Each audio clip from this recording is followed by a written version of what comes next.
कुरुक्षेत्र की उस धर्म भूमि पर जहां ब्रह्मांड का भविष्य लिखा जाना था, समय जैसे ठहर सा गया था। वह केवल भूमि का एक टुकड़ा नहीं था, वह 2 युगों का संधि स्थल था, जहां एक पुरानी व्यवस्था ढहने को और एक नवीन युग का सूर्य उदय होने को आतुर था। दोनों ओर की सेनाएं सागर की 2 विपरीत लहरों की भांति एक दूसरे को निगल जाने के लिए तत्पर खड़ी थी। 11 अक्षौहिणी सेना का विशाल दानवी सागर कौरवों के पक्ष में गरज रहा था, जिसका नेतृत्व श्वेतवस्त्र धारी गंगापुत्र भीष्म कर रहे थे। उनके पीछे आचार्य द्रोण, कृपाचार्य, अश्वत्थामा, कर्ण और दुर्योधन अपने असंख्य भाइयों के साथ खड़े थे। उनकी संख्या बल का दंभ वायु में विष घोल रहा था। दूसरी ओर संख्या में बहुत कम, केवल 7 अक्षौहिणी सेना के साथ पांडव पुत्र अपने धर्म और सत्य के संबल पर खड़े थे। उनके मुख पर भय नहीं, अपितु अपने ध्येय की स्पष्टता थी। धृष्टद्युम्न के नेतृत्व में वे एक ऐसी चट्टान की भांति खड़े थे जो सागर के प्रहार को सहने नहीं, अपितु उसे चीर देने का संकल्प लिए हुए थी। तभी उस स्तब्धता को चीरता हुआ एक महाशंखनाद हुआ। पितामह भीष्म ने अपने सिंह गर्जना वाले शंख को फूका और उसकी प्रतिध्वनि से जैसे 10 दिशाएं कांप उठीं। उस एक ध्वनि ने युद्ध का प्रारंभ घोषित कर दिया। उत्तर में कौरव सेना के असंख्य शंख, नगाड़े, भेरिया और मृदंग एक साथ बज उठे। वो एक संगठित कोलाहल था, एक ऐसा प्रलयकारी संगीत जो शत्रुओं के हृदय में भय का संचार करने के लिए ही बजाया गया था। पृथ्वी कांप उठी, आकाश थरथरा गया और उस ध्वनि के दबाव से घोड़ों और हाथियों में भगदड़ मचने लगी। पांडव खेमे में इस आसुरी कोलाहल के उत्तर में एक दिव्य रथ पर विराजमान 2 अलौकिक आकृतियों ने अपने शंख उठाए। वो रथ अग्निदेव द्वारा प्रदत्त था, जिसके अश्व श्वेत थे और गति वायु की थी। उस रथ पर स्वयं केसरी नंदन हनुमान ध्वज के रूप में विराजमान थे। उस रथ के सारथी थे त्रिलोक के स्वामी योगेश्वर श्री कृष्ण। उनके श्याम वर्ण पर पीतांबर ऐसे सुशोभित था मानो घने बादलों के बीच बिजली कौंद रही हो। उनके मुख पर एक शांत अविचल भाव था। उन्होंने अपने 5 जन्य शंख को होठों से लगाया और जो ध्वनि उत्पन्न हुई वो कौरवों के कोलाहल को चीरती हुई ब्रह्मांड के कोने कोने में गूंज गई। वो ध्वनि नहीं थी, वो का नाद था। उसके तुरंत बाद रथ के पिछले भाग में बैठे वीर अर्जुन ने, जिनके मुख पर अभी भी एक क्षत्रिय का तेज और युद्ध का निश्चय था, अपने देवदत्त शंख को फूका। उसकी ध्वनि ने वीरों के मन में उत्साह भर दिया। फिर भीम ने अपना पौंड्र शंख बजाया, जिसकी गर्जना बादलों की गड़गड़ाहट से भी भयंकर थी। और एक एक करके युधिष्ठिर, नकुल और सहदेव सभी ने अपने अपने शंखों का नाद किया। पांडवों का शंखनाद संगठित था, एक सुर में था। वो प्रलय का नहीं, अपितु एक नए विधान की स्थापना का उद्घोष था। कोलाहल चरम पर था। दोनों सेनाओं के बीच की भूमि योद्धाओं के रक्त से सिंचित होने की प्रतीक्षा कर रही थी। अर्जुन, जो अब तक पूर्णतः युद्ध के लिए सज्ज थे, उन्होंने अपने गांडीव धनुष की प्रत्यंचा को एक बार खींचा। उसकी टंकार मात्र से शत्रुओं के हृदय विदीर्ण हो जाते थे। उन्होंने अपने सारथी, अपने मित्र, अपने गुरु कृष्ण की ओर देखा। उनके नेत्रों में एक योद्धा की अंतिम जिज्ञासा थी। वो देखना चाहते थे, वो परखना चाहते थे कि आज उनके विरुद्ध अधर्म के पक्ष में कौन कौन से महारथी अपना जीवन खोने के लिए आए हैं। उन्होंने कृष्ण से कहा, हे अच्युत, हे माधव, कृपा करके मेरे इस दिव्य रथ को दोनों सेनाओं के मध्य में ले चलिए। मैं युद्ध के लिए उद्यत इन सभी योद्धाओं को, इन धृतराष्ट्र के पुत्रों की दुर्बुद्धि का साथ देने वालों को एक बार भली भांति देख लेना चाहता हूं। मैं देखना चाहता हूं कि मुझे किन किन से यह महायुद्ध करना है। अर्जुन की इस आज्ञा में एक योद्धा का आत्मविश्वास था। वो अभी मोह के पाश में नहीं बंधे थे, वो केवल अपनी शक्ति का आकलन करना चाहते थे। भगवान कृष्ण, जो अर्जुन के मन की हर स्थिति को जानते थे, जो ये भी जानते थे कि अगले ही पल क्या घटित होने वाला है, उन्होंने कोई प्रश्न नहीं किया। उन्होंने केवल अर्जुन की ओर देखा और फिर उस रहस्यमयी मुस्कान की एक हल्की सी रेखा उनके होठों पर खिंच गई, जिसे अर्जुन उस क्षण देख नहीं पाए। कृष्ण ने उन दिव्य अश्वों की लगाम को हल्का सा संकेत दिया। वे घोड़े जो जैसे स्वामी की मनस्थिति को समझते थे, रथ को वायु वेग से खींचते हुए दोनों सेनाओं के ठीक मध्य में उस नोमैन्स लैंड में ले आए और कृष्ण ने रथ को ठीक उस स्थान पर रोका जहां से अर्जुन की दृष्टि सीधे स्पष्ट रूप से अपने पितामह भीष्म और अपने गुरु द्रोणाचार्य के श्री चरणों पर पड़े। यह कृष्ण का चयन था, यह उनकी लीला का प्रथम चरण था। रथ रुक गया, धूल का गुबार शांत हुआ। अर्जुन अपने स्थान पर खड़े हुए। उन्होंने अपने गांडीव को रथ पर टिकाया और अपनी दृष्टि घुमाई। यह एक दृष्टि नहीं थी, यह एक आघात था। यह वो क्षण था जब युद्ध का नशा, क्षत्रिय का दंभ और प्रतिशोध की ज्वाला सब कुछ एक साथ बुझ गया। अर्जुन ने जिन्हें देखा वे शत्रु नहीं थे, वे अपने थे। वे उनका अतीत थे, उनका वर्तमान थे, उनका परिवार थे। ये कोई सेना नहीं थी, ये उनके अपने कुल का, अपने रक्त का जमघट था। जैसे ही ये बोध, ये मोह का अंधकार उनके मन पर छाया, उनके शरीर ने प्रतिक्रिया करना आरंभ कर दिया। उनका वो शरीर जो वज्र के समान दृढ़ था, वो कांपने लगा। उनके रोम रोम खड़े हो गए। जिस हाथ ने अकल्पनीय भार वाले गांडीव को सहज ही उठा रखा था, वो हाथ कांपने लगा। पसीने की बूंदें उनके मस्तक पर उभर आई। उनका मुख सूखने लगा, जैसे शरीर का सारा जल वाष्पित हो गया हो। और फिर वो हुआ जो कुरुक्षेत्र के इतिहास में या शायद मानवता के इतिहास में सबसे बड़ा पतन था। वो गांडीव जो अर्जुन का पर्याय था, जो उनके क्षत्रिय धर्म का प्रतीक था, वो उनके कांपते हुए हाथों से छूट गया। खट की एक ध्वनि के साथ वो दिव्य धनुष रथ के तल पर आ गिरा। अर्जुन का स्वयं पर से नियंत्रण पूरी तरह समाप्त हो गया। वो अपने घुटनों पर लगभग गिरते हुए रथ के पिछले भाग में जहां शस्त्र रखे जाते थे वहां जाकर बैठ गए। उनका मस्तक झुक गया, उनकी आंखें जल से भर गई। कुछ पल घोर सन्नाटे में बीते।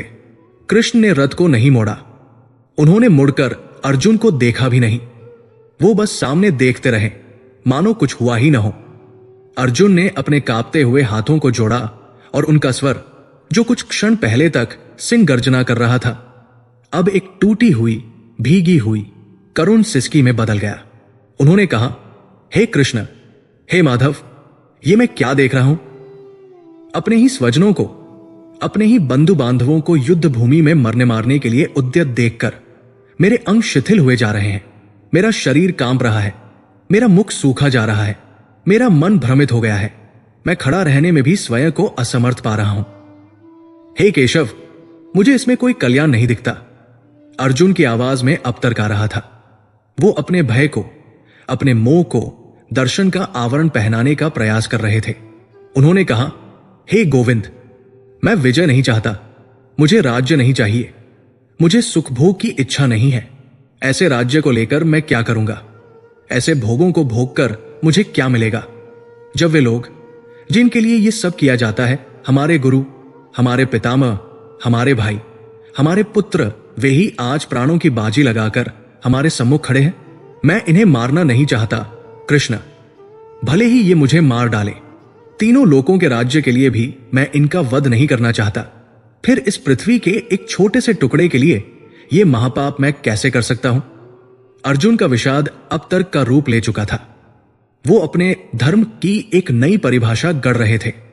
उन्होंने कहा, हे जनार्दन, इन धृतराष्ट्र के पुत्रों को मारकर हमें क्या प्रसन्नता मिलेगी? ये आत्ताई है, मैं जानता हूं।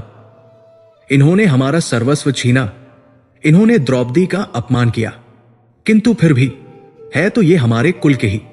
अपने ही कुल का नाश करके, अपने ही बंधुओं का रक्त बहाकर हम कैसे सुखी हो सकते हैं? इन्हें मारकर हमें पाप ही लगेगा। ये तो कुलक्षय है माधव, ये महापाप है। अर्जुन अब केवल एक योद्धा नहीं, एक दार्शनिक की तरह बोल रहे थे। यद्यपि उनका दर्शन मोह से जन्मा था। उन्होंने अपनी तर्कों की श्रृंखला को आगे बढ़ाया। कृष्ण, हम ये कैसा घोर पाप करने पर तुल गए हैं?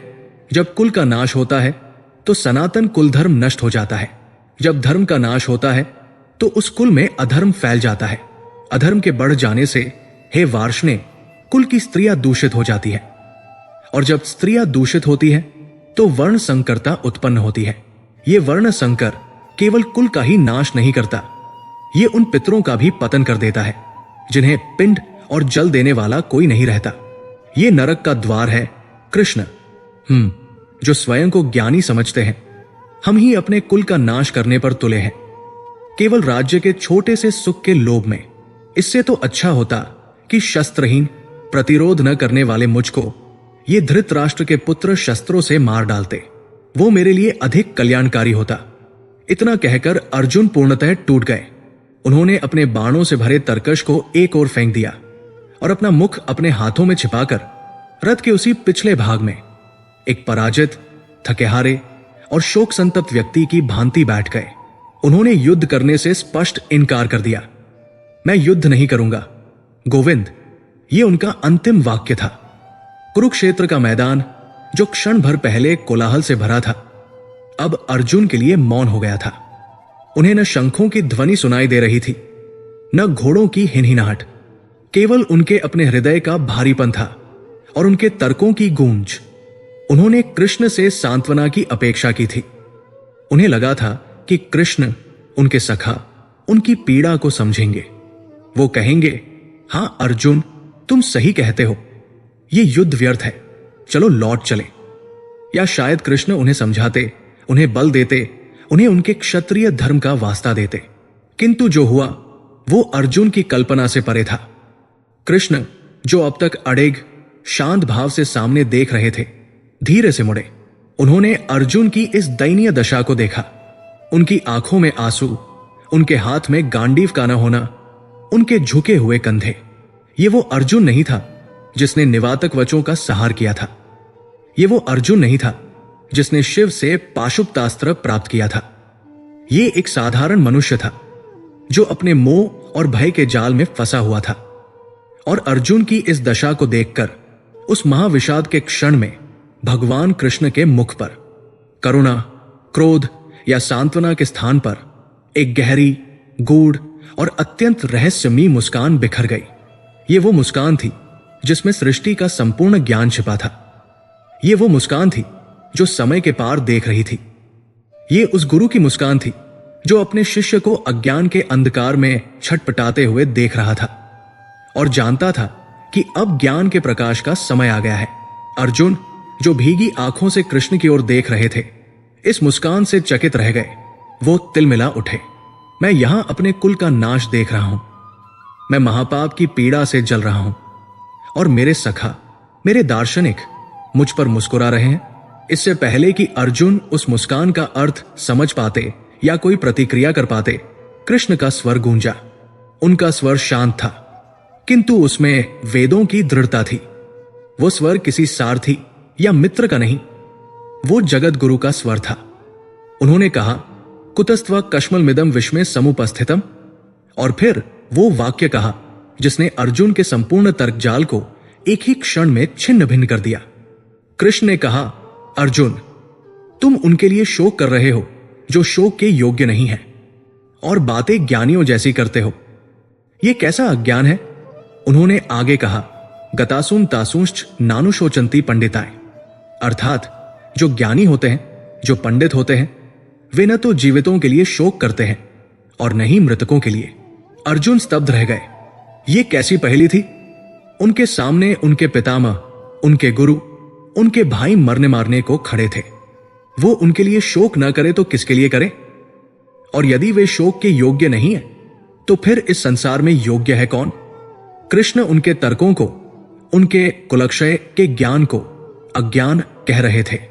वो अपने परिवार को अपनी आंखों के सामने मरता हुआ देख रहे थे और कृष्ण इसे भ्रम बता रहे थे। ये सांत्वना नहीं थी, ये एक सीधी चुनौती थी। ये अर्जुन के अस्तित्व पर, उनके ज्ञान पर, उनके धर्म की समझ पर एक प्रहार था। कृष्ण की वह रहस्यमयी मुस्कान और उनके वे उससे भी अधिक रहस्यमयी शब्द, ये अर्जुन के विषाद का अंत नहीं था, ये उस महाज्ञान का प्रारंभ था जिसे विश्व गीता के नाम से जानेगा। अर्जुन का विषाद अब एक गहरी जिज्ञासा में बदल चुका था, एक ऐसे अंधकार में जहां उन्हें अपने सारथी के अतिरिक्त कोई और मार्गदर्शक नहीं दिख रहा था। अर्जुन के उस महाविषाद के उत्तर में, जहां कुरुक्षेत्र का मैदान एक योद्धा के आंसुओं से स्तब्ध था, भगवान कृष्ण की वो रहस्यमयी मुस्कान जैसे ब्रह्मांड के किसी गहरे सत्य को अपने भीतर समेटे हुए थी।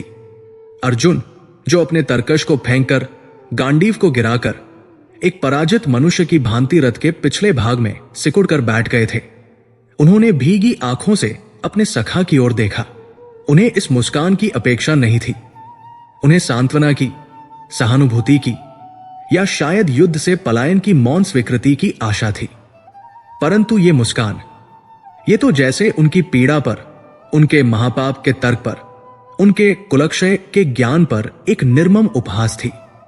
कृष्ण के वे शब्द, तुम उनके लिए शोक कर रहे हो जो शोक के योग्य नहीं है और बातें ज्ञानियों जैसी करते हो, अर्जुन के कानों में किसी पिघले हुए सीसे की भांति पड़े थे। ये कैसा ज्ञान था? ये कैसी पहेली थी? रथ अभी भी वही खड़ा था, दो महासागरों के बीच एक द्वीप की भांति।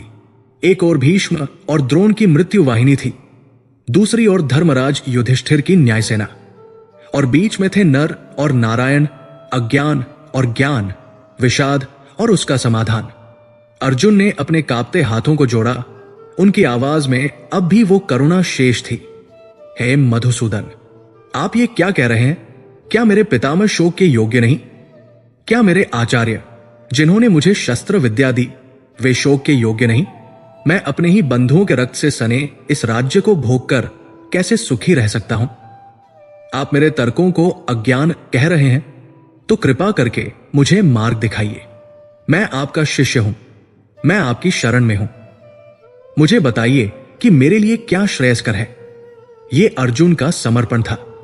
उनका क्षत्रिय अहंकार, उनका ज्ञान का दंभ, सब उनके आंसुओं के साथ बह चुका था। अब वो केवल एक जिज्ञासु थे जो अंधकार में प्रकाश की एक किरण खोज रहे थे। कृष्ण की मुस्कान अब एक गंभीर गुरुभाव में परिवर्तित हो गई। उनका वह सारथी का रूप जैसे विलुप्त हो गया और उनके स्थान पर एक जगत गुरु का प्राकट्य हुआ। उनकी वाणी में अब मित्र की मृदुलता नहीं, अपितु ब्रह्मांड के विधान की दृढ़ता थी। वो बोले, अर्जुन, तुम जिसे मैं और मेरा समझकर विलाप कर रहे हो, वो तुम्हारा सबसे बड़ा भ्रम है। तुम भीष्म और द्रोण की मृत्यु की कल्पना करके कांप रहे हो, परंतु सत्य तो यह है कि न कोई मरता है और न कोई मारता है। अर्जुन ने चकित होकर कृष्ण की ओर देखा। यह क्या तर्क था? उनके सामने लाखों योद्धा मरने मारने को खड़े थे और कृष्ण कह रहे थे कि कोई मरता ही नहीं। कृष्ण ने अर्जुन के भ्रम को देखा और अपनी बात को स्पष्ट किया। हे भारत, ऐसा कोई काल नहीं था जब मैं नहीं था, या तुम नहीं थे, या ये राजाम हाराजा नहीं थे, और ऐसा भी कोई भविष्य नहीं होगा जब हम सब नहीं होंगे। ये जो तुम्हें दिख रहा है, ये केवल शरीर है, ये देह है, और हम जो इसके भीतर हैं वो देही है, वो आत्मा है। आत्मा? अर्जुन ने अविश्वास से पूछा। हां अर्जुन, वो आत्मा, वो जो इस शरीर को धारण करती है। जैसे मनुष्य पुराने वस्त्रों को त्याग कर नए वस्त्र धारण कर लेता है, ठीक उसी प्रकार ये आत्मा इस जीर्ण शीर्ण शरीर को त्याग कर नया शरीर धारण कर लेती है। वासांसी जीर्णानि यथा विहाय नवानि गृह्णाति नरो प्राणी तथा शरीराणि विहाय जीर्णान्यन्यानि संयाति नवानि देहि। कृष्ण का स्वर अब कुरुक्षेत्र के कोलाहल को चीरता हुआ सीधे अर्जुन की चेतना में प्रवेश कर रहा था। हे परंतप, तुम जिस मृत्यु से भयभीत हो वो केवल एक वस्त्र बदलने की प्रक्रिया है। तुम शोक कर रहे हो एक ऐसी वस्तु के लिए जो नश्वर है, जो आज है और कल नहीं होगी। ये शरीर, ये तो पंचभूतों का एक पुतला है, इसका नाश निश्चित है, और तुम रक्षा करना चाहते हो उस आत्मा की जिसका कभी नाश हो ही नहीं सकता। नैन छिंदंती शस्त्राणि नैन दहती पावक न चैन क्लेद्यंत्यापो न शोषति मारुता। इस आत्मा को अर्जुन न शस्त्र काट सकते हैं, न अग्नि इसे जला सकती है, न जल इसे गीला कर सकता है, और न ही वायु इसे सुखा सकती है। ये आत्मा अजर है, अमर है, अविनाशी है, नित्य है, सनातन है। ये न कभी जन्म लेती है और न ही कभी मरती है, न जायते म्रियते व कदाचिन। ये अजन्मा है। तो फिर हे कौन्ते, तुम किसके लिए शोक कर रहे हो? भीष्म का शरीर नष्ट होगा, द्रोण का शरीर नष्ट होगा, परंतु उनकी आत्मा, वो तो अनंत यात्रा पर है। वो न तुम्हारे बाणों से मरेगी, न किसी और के शस्त्र से। वो थी, वो है और वो सदैव रहेगी। ये ज्ञान अर्जुन के लिए अभूतपूर्व था। उनका मस्तिष्क, जो अब तक कुल और परिवार के मोह में फंसा था, अब आत्मा और परमात्मा के इस विराट फलक को देखने का प्रयास कर रहा था। हां, यह तर्कपूर्ण था। यदि आत्मा मरती ही नहीं तो पाप कैसा, हत्या कैसी? किंतु फिर भी कृष्ण ने अर्जुन के मन की दुविधा को पढ़ा। वो जानते थे कि केवल ज्ञान से अर्जुन का मोह भंग नहीं होगा, उसे धर्म का अंकुश भी चाहिए। कृष्ण का स्वर अब और भी प्रखर हो गया। अर्जुन, ये तो हुई ज्ञान की बात। अब तुम एक क्षत्रिय के धर्म की बात सुनो। एक क्षत्रिय के लिए धर्म युद्ध से बढ़कर कल्याणकारी और कोई कर्तव्य नहीं है। ये युद्ध जो तुम्हारे सम्मुख खड़ा है, ये तुम्हारे पुण्य कर्मों का फल है। ये तुम्हारे लिए स्वर्ग का खुला हुआ द्वार है। सुखिने क्षत्रिया पार्थ लभन्ते युद्धमिदृशम। भाग्यशाली होते हैं वे क्षत्रिय जिन्हें ऐसा धर्म युद्ध लड़ने का अवसर मिलता है। और तुम उस अवसर को ठुकरा रहे हो। तुम पीठ दिखाकर भाग जाना चाहते हो। सोचो अर्जुन, कृष्ण ने उसे झकझोर दिया। यदि तुमने इस धर्म युद्ध को नहीं किया तो तुम केवल अपना स्वधर्म ही नहीं खोगे, अपितु तुम इस संसार में घोर अकीर्ति, घोर अपयश के भागी बनोगे। और एक सम्मानित व्यक्ति के लिए, एक वीर योद्धा के लिए यह अपयश मृत्यु से भी अधिक कष्टकारी होता है। संभावितस्य चाकीर्तिर मरणाद अतिरिच्यते। ये महारथी, ये कर्ण, ये दुर्योधन, ये द्रोण, जिनके भय से तुम भागना चाहते हो, वे तुम्हारे पलायन को तुम्हारी करुणा नहीं समझेंगे। वे कहेंगे कि अर्जुन भय के कारण युद्ध से भाग गया। वे तुम्हारी वीरता का उपहास करेंगे। जिस गांडीव की टंकार से तीनों लोग कांपते थे, उस गांडीव को गिराकर जब तुम पलायन करोगे तो क्या तुम स्वयं को क्षमा कर पाओगे? तुम्हारे शत्रु तुम्हारी निंदा करेंगे, और उससे बड़ा दुख तुम्हारे लिए और क्या हो सकता है?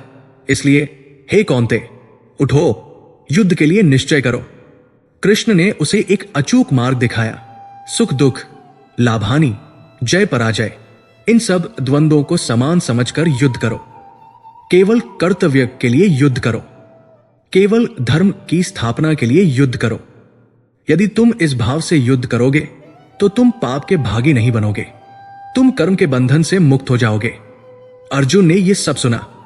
आत्मा की अमरता का ज्ञान, स्वधर्म का आदेश, निष्काम कर्म का सिद्धांत, यह सब अद्भुत था। इसने उनके विषाद के बादलों को कुछ हद तक छान दिया था। उनके मन में एक नई ऊर्जा का संचार हुआ। वो अपने सखा के इस अलौकिक ज्ञान से प्रभावित थे। कृष्ण केवल उनके सारथी नहीं थे, वो एक महान दार्शनिक, एक महान योगी थे।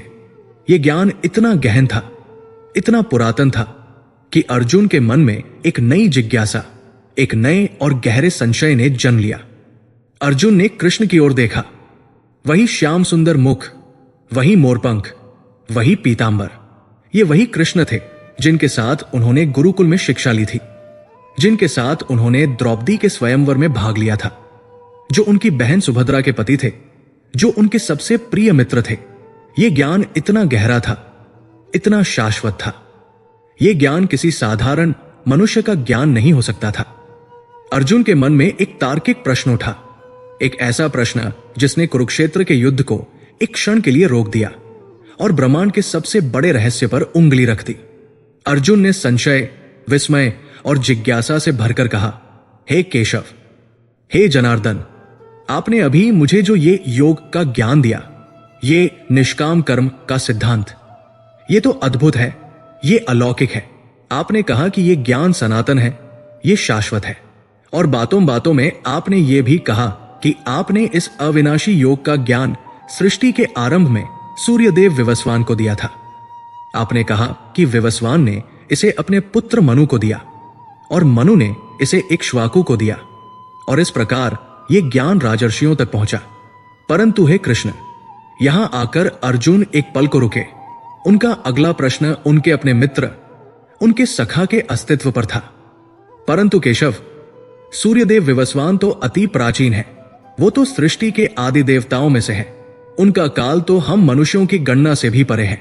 और आपका जन्म तो अभी कुछ ही वर्ष पूर्व इसी द्वापर युग में वसुदेव और देवकी के गृह में हुआ है। हम समकालीन हैं, हमने साथ साथ जीवन बिताया है, फिर मैं ये कैसे मान लूं? मैं ये कैसे समझूं कि जो सूर्यदेव करोड़ों वर्ष पहले थे, उन्हें आपने सृष्टि के आरंभ में कोई ज्ञान दिया था? आपका जन्म तो बाद में हुआ है और सूर्यदेव पहले से है। यह तार्किक रूप से असंभव है। हे माधव, क्या आप मुझे भ्रमित कर रहे हैं या मैं आपकी महिमा को समझ नहीं पा रहा हूं? मैं ये कैसे विश्वास करूं कि आप ही वो पुरातन परमात्मा हैं? यह प्रश्न कुरुक्षेत्र के उस मैदान में गूंज गया। ये एक शिष्य का अपने गुरु से, एक मित्र का अपने मित्र से और एक नश्वर का ईश्वर से किया गया सबसे सीधा और सबसे साहसी प्रश्न था। अर्जुन ने कृष्ण के ज्ञान पर नहीं, स्वयं कृष्ण के अस्तित्व पर प्रश्न चिन्ह लगा दिया था। अर्जुन के इस गहरे संशय को सुनकर, इस तार्किक चुनौती को सुनकर भगवान कृष्ण क्रोधित नहीं हुए, वो विचलित नहीं हुए। इसके विपरीत वो रहस्य जो पहले एक हल्की सी मुस्कान में छिपा था, वो अब और भी गहरा हो गया। उनके होठों पर वही मुस्कान लौट आई जो अर्जुन के विषाद को देखकर आई थी, परंतु इस बार ये अधिक प्रगाढ़ थी, अधिक ज्ञानी थी, अधिक दैवीय थी। वो हंसे जैसे कोई पिता अपने शिशु के किसी भोले प्रश्न पर मुस्कुराता है। उन्होंने अर्जुन को देखा और उनका स्वर अब केवल गुरु का नहीं, अपितु स्वयं काल का स्वर था, स्वयं सृष्टि का स्वर था। कृष्ण ने कहा, हे परंतप, हे अर्जुन, तुम मेरे जन्म की बात करते हो और अपने जन्म की बात करते हो। सत्य यह है कि मेरे और तुम्हारे अनेकों जन्म हो चुके हैं। बहुनी में व्यतीतानी जन्मानी तव चार्जुन। अनेकों बार मैं इस धरा पर आया हूं और अनेकों बार तुम मेरे संग आए हो। अंतर केवल इतना है, हे शत्रु विजेता अर्जुन, तानी यहां वेद सर्वाणी न त्वं वेद परंतप। मुझे वो सब स्मरण है, मेरे वे सारे जन्म, मेरे वे सारे रूप, मेरे वे सारे कार्य, वो सब मेरी चेतना में अंकित है, परंतु तुम्हें उनका स्मरण नहीं है। अर्जुन ये सुनकर स्तब्ध रह गए, उनके रोंगटे खड़े हो गए। ये क्या कह रहे थे कृष्ण? उनके सखा, उनके मित्र, उनके सारथी को अपने सारे जन्म याद है और अर्जुन के भी? ये कैसे संभव है? यदि कृष्ण को सब स्मरण है तो वो कौन है? क्या वो सच में वही है जो उन्होंने सूर्यदेव को ज्ञान दिया था? अर्जुन का विषाद और उनका संशय अब एक विराट विस्मय और गहरे रहस्य में परिवर्तित हो चुका था। उनके सामने बैठा ये मित्र कौन था? कुरुक्षेत्र की वो धर्मभूमि जो क्षण भर पहले लाखों योद्धाओं के कोलाहल से गूंज रही थी, अर्जुन के लिए अब पूर्णतः शून्य हो चुकी थी। न उसे शंखों का नाद सुनाई दे रहा था, न हाथियों के चिंगार, न ही घोड़ों की हिनहिनाहट। उसके लिए समय जैसे जम गया था।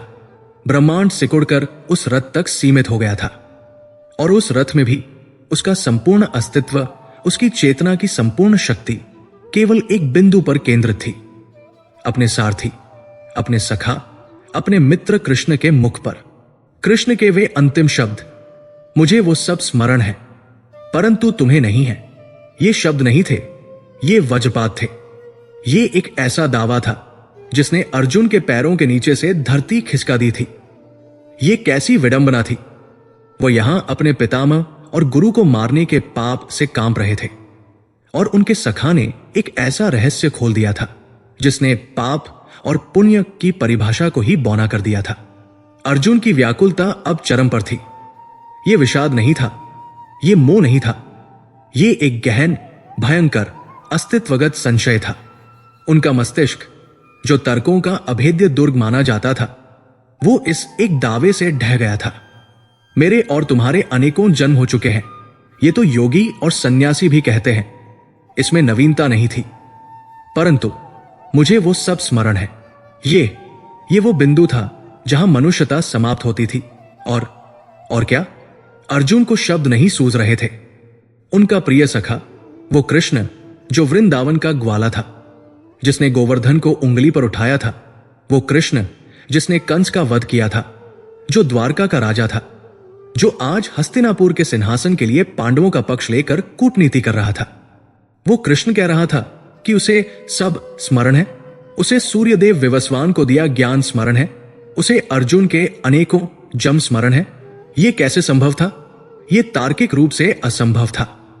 यदि कृष्ण को सब स्मरण है तो वो काल के बंधनों से परे है, और जो काल से परे है वो जन्म कैसे ले सकता है? अर्जुन को स्मरण आया देवकी की 8वीं संतान, मथुरा का वो कारागार, वो घोर वर्षा की रात्रि, वसुदेव का यमुना पार करके उन्हें गोकुल ले जाना, ये सब तो घटित हुआ था। उन्होंने इन कथाओं को सुना था, वो इस जन्म के साक्षी थे। तो फिर ये अजन्मा होने का दावा कैसा, और वो पुरातन होने का दम्भ कैसा?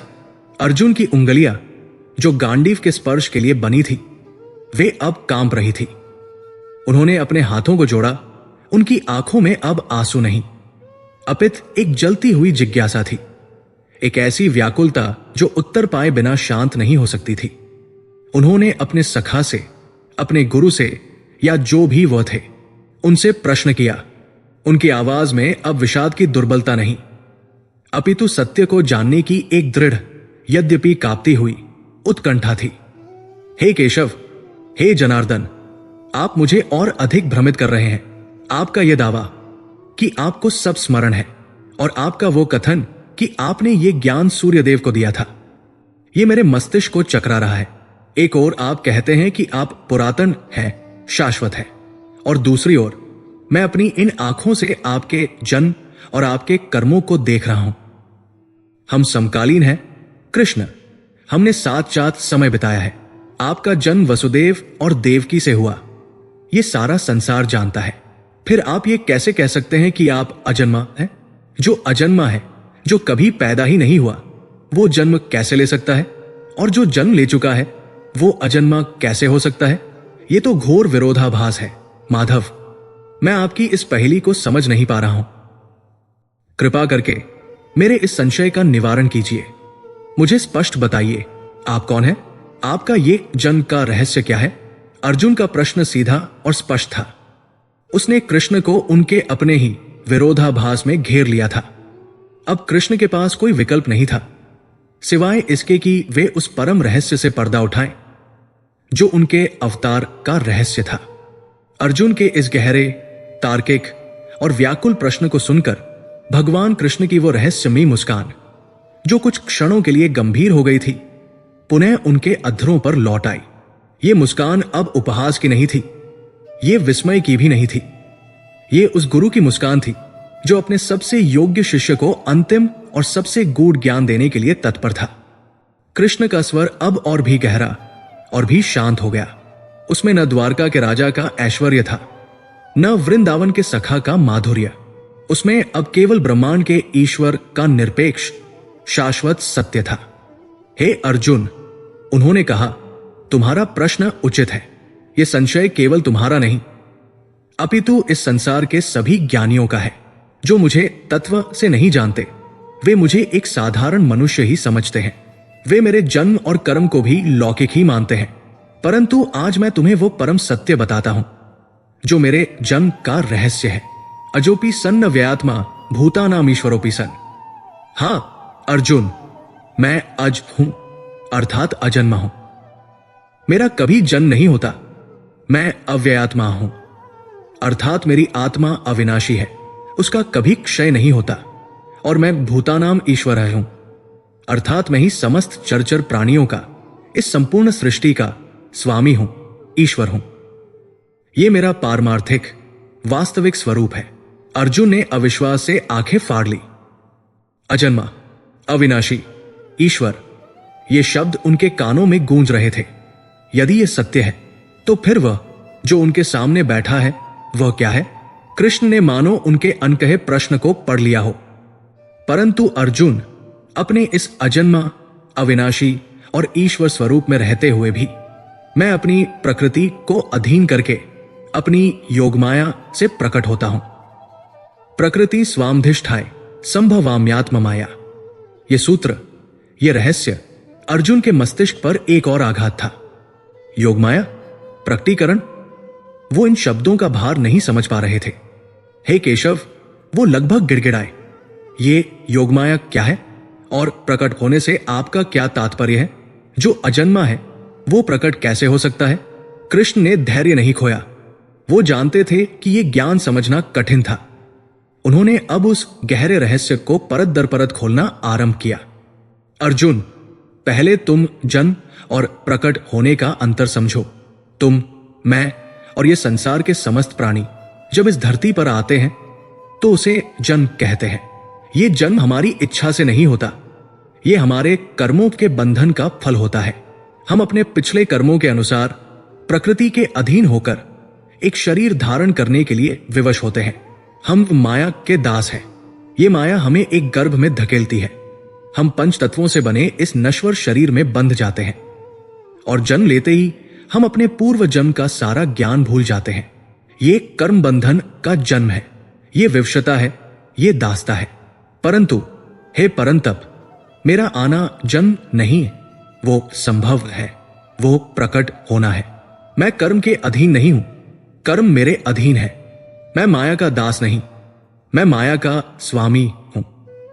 मैं अपनी प्रकृति को, अपनी शक्ति को, जिसे मैं योगमाया कहता हूं, अपने वश में रखता हूं।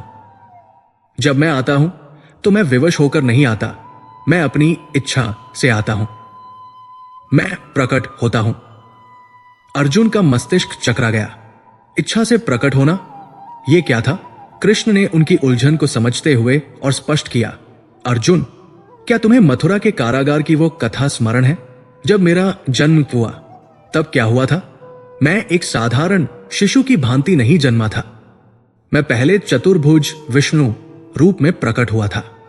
मैंने अपने माता पिता वसुदेव और देवकी को उनके पूर्व जन्मों का स्मरण कराया, उन्हें दर्शन दिए और फिर उनकी प्रार्थना पर मैंने अपनी योगमाया के प्रभाव से एक साधारण नवजात शिशु का रूप धारण कर लिया।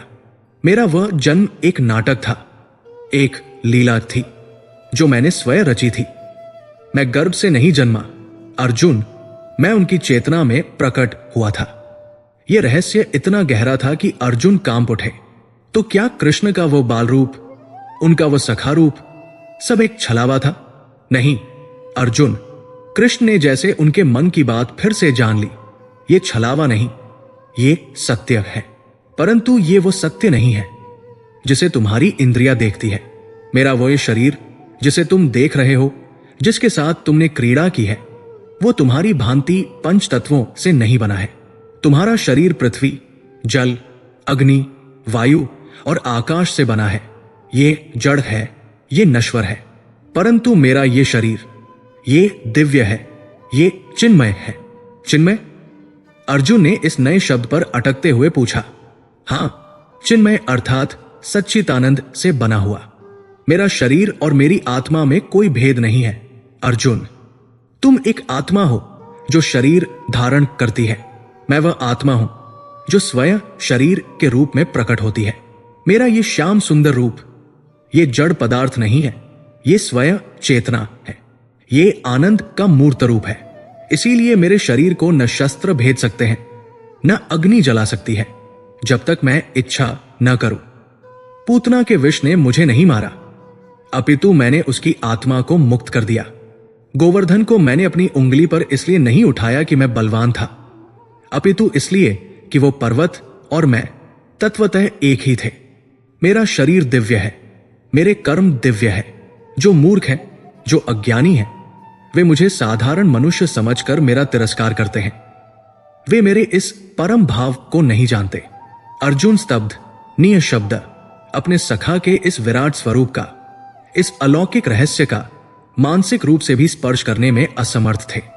उनके सामने बैठा उनका सारथी, उनका मित्र, वो स्वयं ईश्वर था जो अजन्मा होकर भी जन्म लेने का नाटक कर रहा था। वो अविनाशी होकर भी मृत्यु का वरण करने की लीला करने वाला था। वो माया का स्वामी था जो मनुष्यों के बीच एक मनुष्य बनकर रह रहा था। यह ज्ञान इतना भारी था, इतना विराट था कि अर्जुन का मस्तिष्क इसे संभाल नहीं पा रहा था। वो एक चक्रव्यूह में फंस गए थे। एक पल पहले उनका संकट केवल यह था कि मैं अपने बंधुओं को कैसे मारूं, और अब उनका संकट यह हो गया था कि मेरे सामने जो बैठा है वो कौन है। सारे तर्क, सारे संशय, सारे विषाद इस एक विराट रहस्योद्घाटन के सामने धूमिल पड़ गए। यदि कृष्ण वही है जो वो कह रहे हैं, यदि वो अजन्मा है, अविनाशी है, समस्त प्राणियों के ईश्वर हैं। यदि वो अपनी इच्छा से प्रकट होते हैं तो अर्जुन के मन में अब एक अंतिम और सबसे भयंकर प्रश्न ने जन्म लिया। यदि वो इतने ही सर्वशक्तिमान हैं, यदि वो अपनी इच्छा से आते हैं, तो क्यों वो ऐसा करते क्यों हैं? उन्हें क्या आवश्यकता है इस धरती पर बार बार आने की, इस प्रकट होने का कष्ट उठाने की? यदि वो आनंद स्वरूप है तो इस दुख भरे संसार में आने का क्या प्रयोजन? और यदि वो ईश्वर है तो उन्हें इस कुरुक्षेत्र की भयंकर युद्ध भूमि पर आने की क्या आवश्यकता आन पड़ी? इस महाविनाश का सारथी बनने का उनका वास्तविक उद्देश्य क्या है? वो यहां धर्म की स्थापना करने आए हैं या ये भी उनकी कोई लीला का ही एक अंग है? अर्जुन का मस्तिष्क चकरा गया था। वो उत्तर की प्रतीक्षा में अपलक अपने सखा, अपने गुरु, अपने ईश्वर के मुख की ओर देखते रहे। अर्जुन का अस्तित्व जैसे जम सा गया था। कुरुक्षेत्र का वो भयंकर मैदान, वे विशाल सेनाएं, वे शंखनाद, सब कुछ उसके कानों के लिए मूक और आंखों के लिए अदृश्य हो गया था। उसका संपूर्ण विश्व, उसकी संपूर्ण चेतना उस रथ पर, अपने सखा के मुख पर केंद्रित हो गई थी। वो सखा जो अब सखा नहीं रहा। कृष्ण के पिछले शब्द, मैं अजन्मा हूं, मैं अपनी योगमाया से प्रकट होता हूं, ये शब्द अर्जुन के मस्तिष्क में एक अंतहीन शून्य की भांति गूंज रहे थे। ये व्याकुलता अब विषाद से भी गहरी थी। विषाद तो अपनों के मोह से जन्मा था, परंतु ये तो स्वयं के अस्तित्व पर प्रश्न चिन्ह था। यदि कृष्ण जो उसके मित्र थे, जो उसके सारथी थे, यदि वो स्वयं ईश्वर थे, यदि उनका जन्म, उनका जीवन, उनकी मित्रता सब एक लीला थी, एक नाटक था जिसे उन्होंने स्वयं अपनी इच्छा से रचा था, तो फिर ये सब क्यों? अर्जुन का चकराया हुआ मस्तिष्क अब केवल एक ही प्रश्न पूछ रहा था, एक ऐसा प्रश्न जो उसके सारे तर्कों, सारे संशयों से परे था। क्यों? हे कृष्ण! अर्जुन की आवाज जो अब तक कांप रही थी, उसमें एक नई व्याकुल दृढ़ता आई। यदि आप ही वो परम सत्य है, यदि आप अजन्मा, अविनाश और समस्त प्राणियों के ईश्वर हैं, यदि आप अपनी इच्छा से इस धरती पर प्रकट होते हैं, कर्म के बंधन से नहीं, तो फिर क्यों आपको इस कष्ट भरी धरती पर आने की क्या आवश्यकता है? आपको ये मनुष्य रूप धारण करने की क्या विवशता है? यदि आप सर्वशक्तिमान हैं तो आप इस अधर्म को, जिसके विरुद्ध मैं खड़ा हूं, उसे उत्पन्न ही क्यों होने देते हैं? और यदि वो उत्पन्न हो भी गया तो आप जो माया के स्वामी हैं, आप अपनी इच्छा से अपने धाम में बैठे हुए ही उसका नाश क्यों नहीं कर देते? आपको इस कुरुक्षेत्र के रक्तरंजित मैदान पर मेरा सारथी बनकर इस भयंकर युद्ध का भागीदार बनने की क्या आवश्यकता आन पड़ी? हे जनार्दन, आपका वास्तविक उद्देश्य क्या है? यह प्रश्न अब केवल अर्जुन का नहीं था, यह हर युग में, हर पीड़ित, हर आर्त मनुष्य का प्रश्न था, जो उसने ईश्वर की मौन सत्ता से पूछा था। अर्जुन के इस अंतिम, इस सबसे गहरे प्रश्न को सुनकर वातावरण गंभीर हो गया। कृष्ण के मुख पर जो हल्की रहस्यमयी मुस्कान थी, वो अब विलीन हो गई। उनके नेत्रों में अब सखा का माधुर्य नहीं, अपितु ब्रह्मांड के शाश्वत विधान की दृढ़ता थी।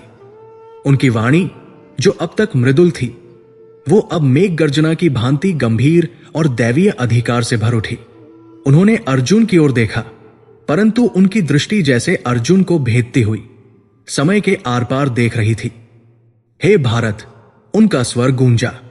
भारत कहकर उन्होंने अर्जुन को उसके वंश का, उसके उत्तरदायित्व का स्मरण कराया।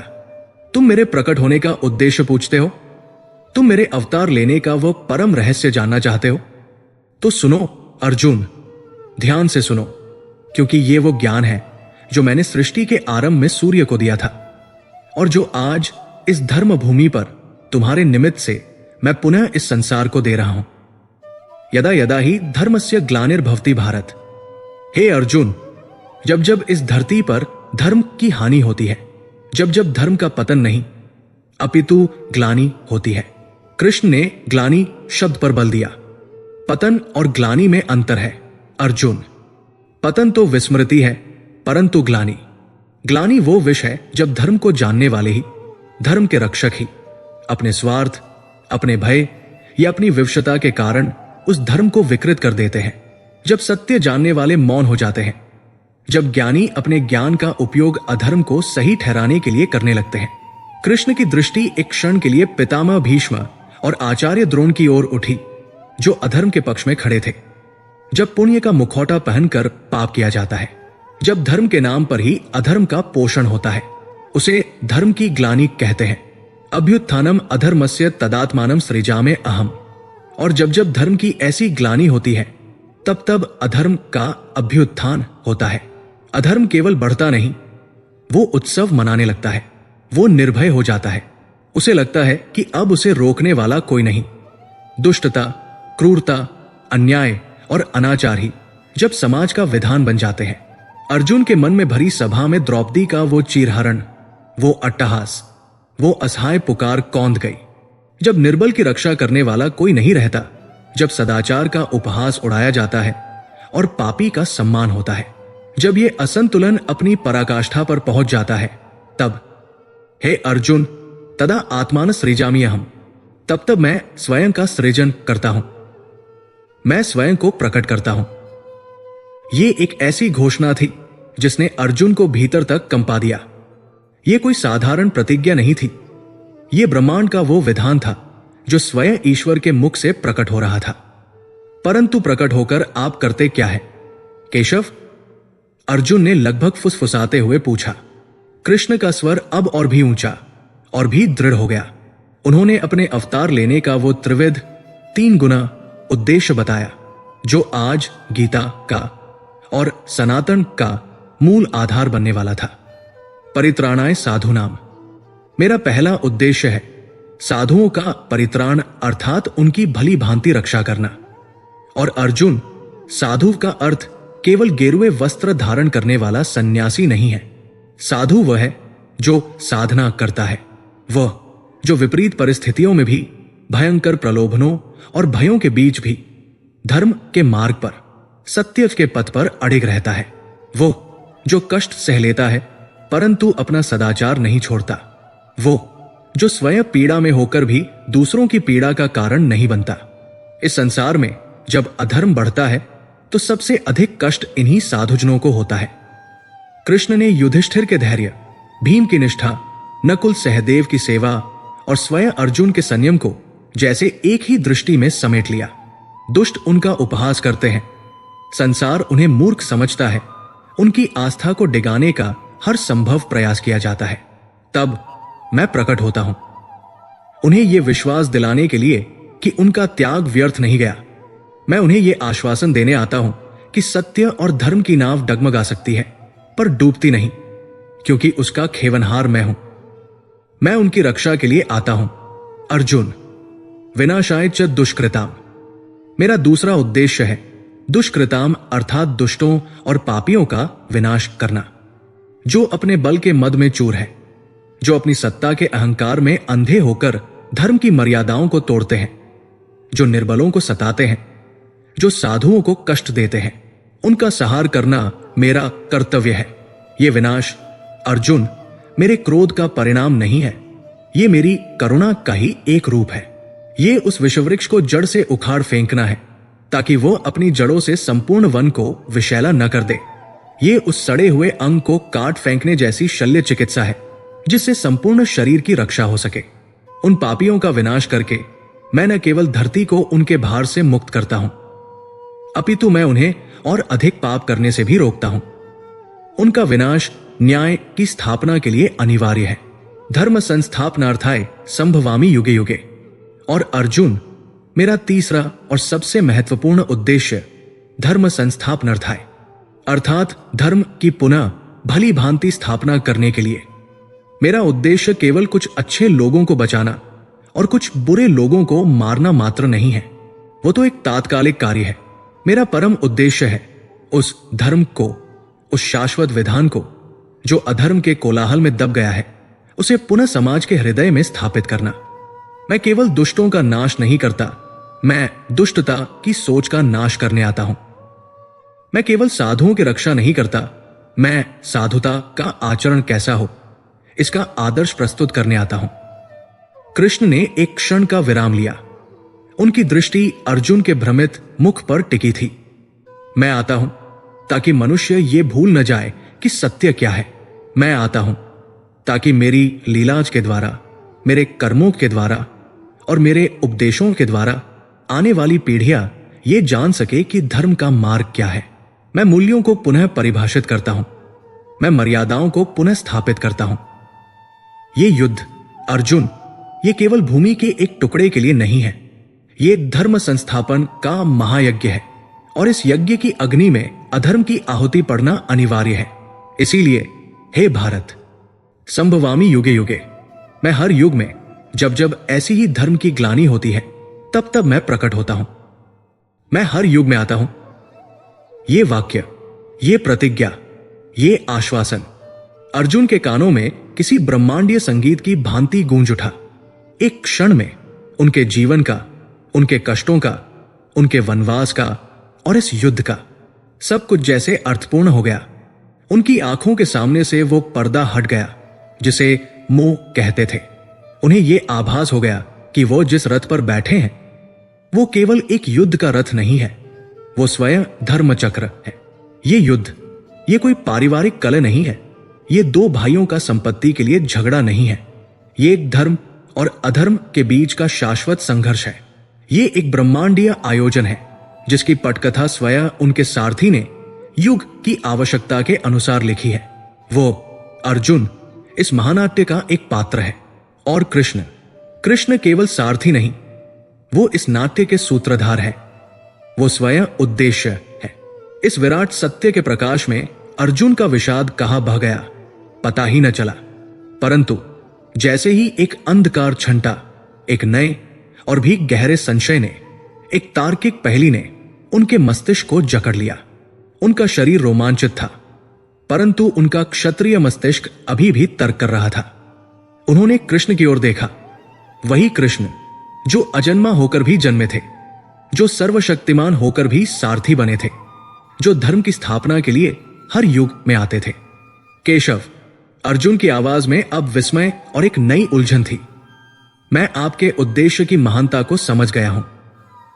मैं समझ गया हूं कि यह युद्ध धर्म की स्थापना के लिए है, परंतु मेरा संशय अब और भी गहरा गया है। यदि आप ही वो परम ईश्वर है, यदि आप ही विनाशाय च दुष्कृताम के लिए प्रकट हुए हैं, यदि आप इतने ही सर्वशक्तिमान हैं, तो फिर ये सब इतना जटिल क्यों? आप जो अपनी इच्छा मात्र से सृष्टि का सृजन और संहार कर सकते हैं, आप क्षण भर में, एक पल में इन दुष्टों का, इन पापियों का, दुर्योधन और उसकी संपूर्ण सेना का स्वयं विनाश क्यों नहीं कर देते? आपको इस 18 अक्षौहिणी सेना को यहां एकत्रित करने की क्या आवश्यकता थी? इस भयंकर रक्तपात की, इस महाविनाश की क्या आवश्यकता है? और सबसे बढ़कर, हे मधुसूदन, आपको मेरी क्या आवश्यकता है? अर्जुन ने अपने गिरे हुए गांडीव की ओर देखा। आप मुझसे क्यों कह रहे हैं कि मैं युद्ध करूं? आप मुझसे क्यों यह पाप करवाना चाहते हैं कि मैं अपने पितामह और अपने गुरु का वध करूं? यदि पापियों का विनाश ही आपका उद्देश्य है तो आप स्वयं कीजिए। आप मुझे इस कर्म बंधन में क्यों फंसा रहे हैं? आपको मुझ जैसे एक साधारण मनुष्य को अपना निमित्त बनाने की आवश्यकता ही क्यों पड़ी? आप ईश्वर होकर एक मनुष्य पर, मुझ पर इतने निर्भर क्यों हैं? अर्जुन के उस अंतिम, उस भयंकर तार्किक प्रश्न से कुरुक्षेत्र का वातावरण जैसे और भी सघन और भी गंभीर हो गया। आप ईश्वर होकर एक मनुष्य पर, मुझ पर इतने निर्भर क्यों हैं? यह प्रश्न नहीं था। यह एक योद्धा का अपने सेनापति से, एक शिष्य का अपने गुरु से और एक मनुष्य का अपने ईश्वर से किया गया सबसे बड़ा, सबसे साहसी प्रतिवाद था। अर्जुन ने अपने विषाद को, अपने मोह को और अपने भय को पार कर लिया था और अब वो सत्य के उस बिंदु पर खड़ा था जहां कर्म और कर्ता का भेद मिटने को था। वो जानना चाहता था कि यदि ईश्वर सर्वशक्तिमान है तो मनुष्य के कर्म का, उसके पुरुषार्थ का, उसके निर्णय का इस ब्रह्मांडीय विधान में क्या स्थान है? यदि दुष्टों का विनाश ही ईश्वरीय विधान है तो ईश्वर स्वयं ये रक्त अपने हाथों पर क्यों नहीं लेता? वो अर्जुन जैसे निमित्त को इस महापाप का भागीदार क्यों बना रहा है? अर्जुन अभी भी संशय में थे। उनका मन कृष्ण के विराट उद्देश्य को तो समझ गया था, परंतु उनका हृदय अभी भी उस कर्म को करने की स्वीकृति नहीं दे पा रहा था। वो भीष्म के श्वेत वस्त्रों को, द्रोण के तपतेज को देख रहे थे। गांडीव अभी भी उनके पैरों के पास पड़ा था। वो ये युद्ध कैसे कर पाएंगे? कृष्ण ने अपने सखा के इस गहरे, इस अस्तित्वगत संशय को देखा। वो मुस्कुराए। ये मुस्कान अब रहस्य में नहीं थी, ये प्रज्ञा भरी थी। ये उस गुरु की मुस्कान थी जो देख रहा था कि उसका शिष्य अब अंतिम सत्य को ग्रहण करने के लिए लगभग तैयार है। अर्जुन, कृष्ण का स्वर अब गंभीर दैवीय दृढ़ता से बदलकर पुनः एक मार्गदर्शक गुरु की भांति मृदुल हो गया। तुम कर्म और कर्ता के भेद में उलझ गए हो। तुम सोच रहे हो कि मैं मारूंगा, मैं पाप का भागी बनूंगा। यही तुम्हारा अज्ञान है। तुम कर्म के वास्तविक स्वरूप को ही नहीं जानते, और नहीं तुम मेरे कर्म के स्वरूप को समझते हो। हे परंतप, तुम कर्म को त्यागना चाहते हो, यह सोचकर कि कर्म ही बंधन का कारण है। परंतु मैं तुमसे कहता हूं अर्जुन कि कोई भी मनुष्य एक क्षण के लिए भी बिना कर्म किए नहीं रह सकता। ये प्रकृति, ये माया अपने गुणों सत्व, रज, तम से विवश करके हर प्राणी से कर्म करवाती है। जो मूर्ख ये सोचता है कि वह अपनी इंद्रियों को हठपूर्वक रोककर कर्म का त्याग करके अकर्मण्य हो जाएगा, वो केवल दंभी है, वह मिथ्याचारी है। कर्म का त्याग करना संन्यास नहीं है अर्जुन, कर्म के फल का त्याग करना संन्यास है। कृष्ण ने अब अर्जुन को उस मार्ग पर ला खड़ा किया जहां से पलायन का कोई रास्ता नहीं था। तुम्हारे सामने दो मार्ग नहीं है अर्जुन, युद्ध करूं या न करूं, यह तुम्हारा विकल्प है ही नहीं। तुम्हारा विकल्प केवल इतना है कि बंधन में बंध कर युद्ध करूं या मुक्त होकर युद्ध करूं। यदि तुम मोह में, भय में या राज्य के लोभ में युद्ध करोगे तो तुम उसके पापुण्य के भागी बनोगे, और यदि तुम ये सोचकर पलायन करोगे कि तुम अपने बंधुओं को बचा रहे हो तो भी तुम अहंकार से ही बंधे हो, क्योंकि तुम स्वयं को कर्ता मान रहे हो। इसलिए हे धनंजय, तुम कर्ता मत बनो, तुम योग में स्थित होकर कर्म करो। समत्व योग उच्यते, जय और पराजय, लाभ और हानि, सुख और दुख, इन सब द्वंद्वों को समान समझकर केवल अपने स्वधर्म का पालन करने के लिए, केवल धर्म संस्थापन के मेरे उद्देश्य को पूरा करने के लिए इस युद्ध को करो। जब तुम फल की आसक्ति को त्याग कर केवल कर्तव्य के लिए कर्म करोगे तब तुम्हें कोई पाप नहीं लगेगा। तुम जल में रहते हुए कमल के पत्ते की भांति संसार में रहते हुए भी कर्म के बंधनों से, उसके पापुण्य से अछूते रहोगे। ये एक अभूतपूर्व दर्शन था। कर्म से मुक्ति कर्म न करने में नहीं, अपितु अनासक्त होकर कर्म करने में थी। परंतु अर्जुन को केवल कर्म बंधन से मुक्ति नहीं चाहिए थी, उन्हें कृष्ण के अस्तित्व का आश्वासन भी चाहिए था। कृष्ण ने उनके इस अनकहे प्रश्न का भी उत्तर दिया। अर्जुन, जो तुम मुझे साधारण मनुष्य समझ रहे हो वही तुम्हारा भ्रम है। मैंने तुमसे कहा कि मैं हर युग में प्रकट होता हूं। मेरा वो जन्म और मेरा वो कर्म दोनों दिव्य है, अलौकिक है। जन्म न लेना मेरा स्वभाव है, फिर भी मैं जन्म लेता हूं। कर्म न करना मेरा स्वभाव है, फिर भी मैं धर्म की स्थापना के लिए भीषण कर्म करता हूं। यह मेरी लीला है। और हे अर्जुन, ये परम रहस्य सुनो। कृष्ण ने अपनी वाणी को और भी प्रगाढ़ करते हुए कहा, जम कर्म चमे दिव्यम एवं यो वेत्ति तत्वता। जो कोई मनुष्य मेरे इस अलौकिक जन्म को और मेरे इस दिव्य कर्म के रहस्य को तत्व से जान लेता है, अर्थात वो ये जान लेता है कि मैं अजन्मा होकर भी कैसे जन्म लेता हूं और मैं अकर्ता होकर भी कैसे समस्त कर्म करता हूं, वो इस रहस्य को तत्वतः जानने वाला ज्ञानी। त्यक्त्वा देहम पुनर्जन्म नेति माम एति सोर्जुन। वो इस नश्वर शरीर को त्यागने के बाद इस संसार में पुनः जन्म नहीं लेता। उसका आवागम का चक्र सदा के लिए समाप्त हो जाता है। वो कहा जाता है माम एति, वो मुझे ही प्राप्त होता है। वो मेरे उस सनातनी दिव्य धाम को प्राप्त होता है जहां से लौटकर कोई वापस नहीं आता। ये वो क्षण था।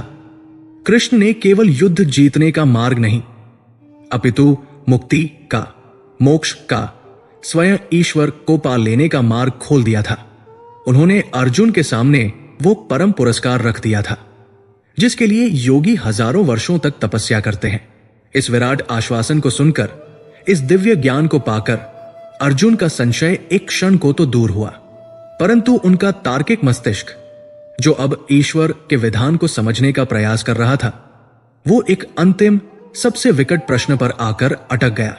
हे केशव, अर्जुन ने कहा, मैं आपके दिव्य जन के रहस्य को समझ गया। मैं अनासक्त कर्म के सिद्धांत को भी समझ गया। मैं ये भी मान लेता हूं कि धर्म की स्थापना के लिए ये युद्ध अनिवार्य है, परंतु मेरे मन में अभी भी एक शंका है जो मुझे युद्ध नहीं करने दे रही। क्या? कृष्ण ने पूछा। शंका यह है माधव, अर्जुन ने कहा, कि ये धर्म संस्थापन, ये सब इतना अनिश्चित क्यों है? आप कहते हैं कि मुझे निमित्त बनकर अनस्त्र होकर युद्ध करना है, परंतु युद्ध का परिणाम तो अनिश्चित है। एक ओर पितामह भीष्म है, जिन्हें इच्छा मृत्यु का वरदान है। दूसरी ओर आचार्य द्रोण है, जिनके पास दिव्यास्त्रों का भंडार है। उनके सामने कर्ण है, जिसके पास अमोघ शक्ति है। ये सब इतने बलवान हैं। यदि मेरे कर्म करने के बाद भी परिणाम हमारे पक्ष में नहीं आया, यदि अधर्म जीत गया, तो आपका वो उद्देश्य धर्म संस्थापनार्थ है, वो तो विफल हो जाएगा। आपका ईश्वरत्व, आपकी ये प्रतिज्ञा सब दांव पर लग जाएगी। अर्जुन ने अपने मन की सबसे गहरी आशंका व्यक्त कर दी।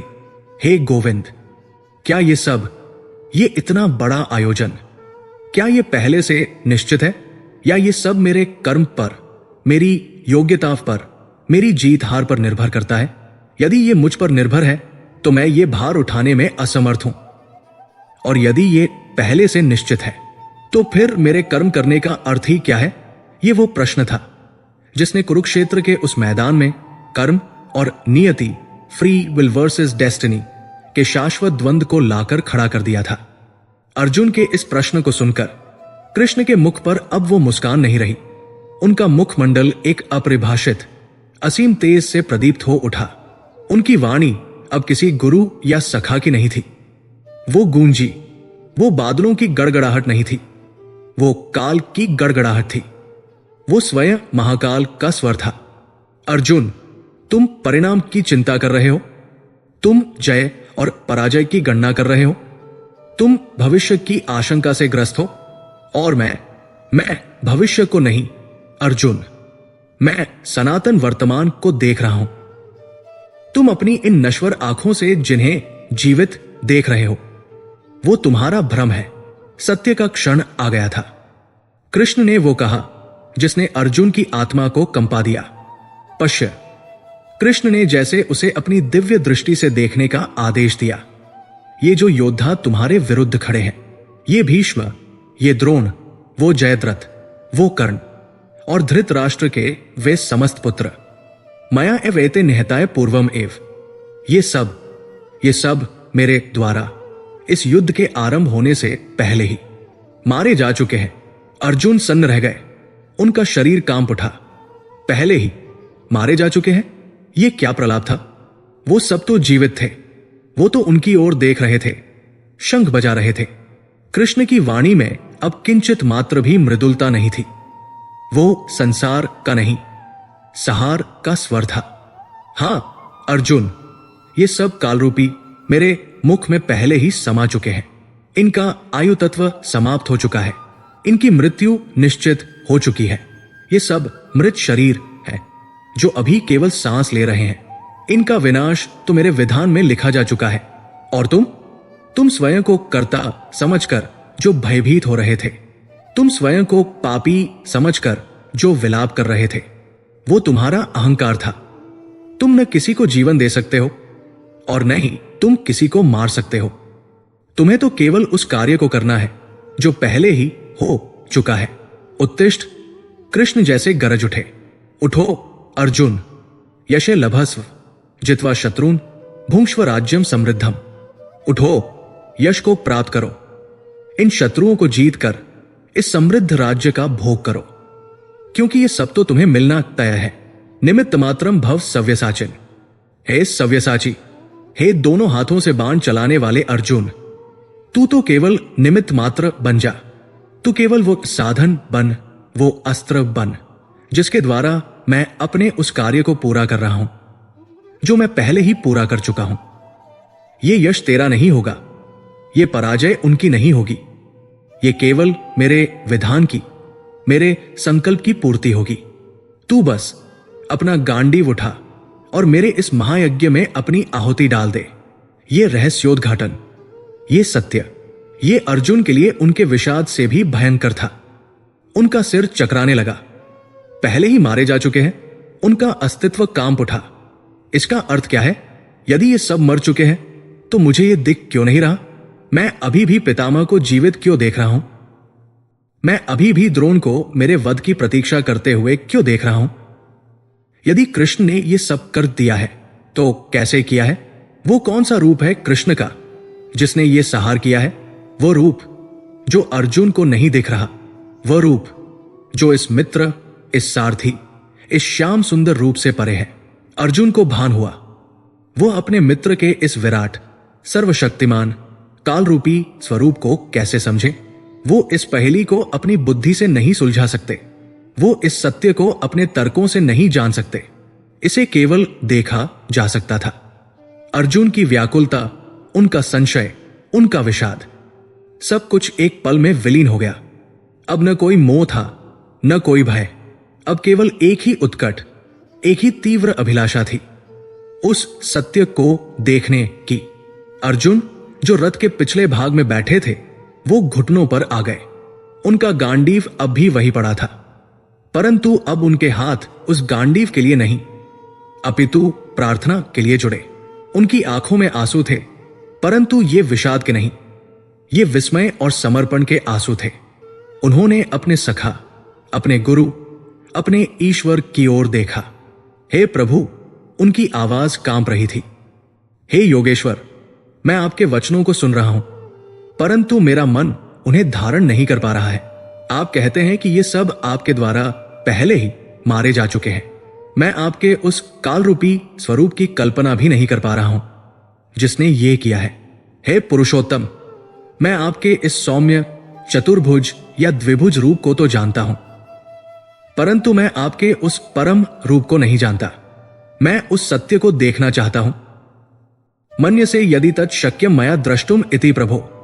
हे प्रभु, यदि आप ये मानते हैं, यदि आप ये समझते हैं कि मैं ये नश्वर अर्जुन उसे देखने में समर्थ हूं, यदि मेरी आंखें उस तेज को सहन करने के योग्य हैं, तो कृपा करके हे योगेश्वर, मुझे अपने उस अविनाशी स्वरूप का, अपने उस विराट स्वरूप का दर्शन कराइए।